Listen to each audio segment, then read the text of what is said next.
একটা প্রশ্ন করি, দেখি এই প্রশ্নগুলো আপনাদের মনে আসছে কিনা কখনো। বাংলাদেশে মুজিবকে কেন স্বৈরশাসক হইয়া উঠতে হয়েছিল? অত্যন্ত জনপ্রিয় নেতা ছিল কিন্তু মুজিব, তারপরেও স্বৈরশাসক হইয়া উঠতে হয়েছিল কেন? জিয়াকে কেন মরতে হইল?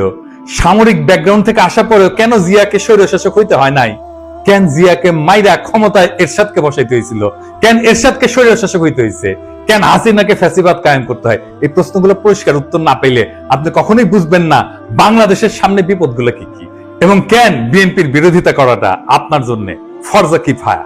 যে আমার বিএনপির শত্রু বলে মনে হয়, তাহলে কিছু বলার নাই, নিজের নিজে মারতে চাইলে কেউ তারা ঠেকাইতে পারবে না। তাই যারা এখন ঘুমায় আছেন তারা জানা রাখেন, আপনার ঘুমের দাম ভারত থেকে বুঝে নিচ্ছে।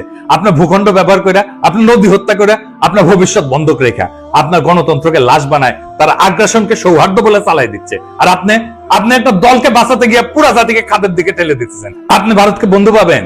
ভুল করেন না, ভারত কখনো বন্ধুত্ব চায় না, সে দাসত্ব চায়, করিডোর চায়, চুপচাপ মাথা নত করা সরকার চায়।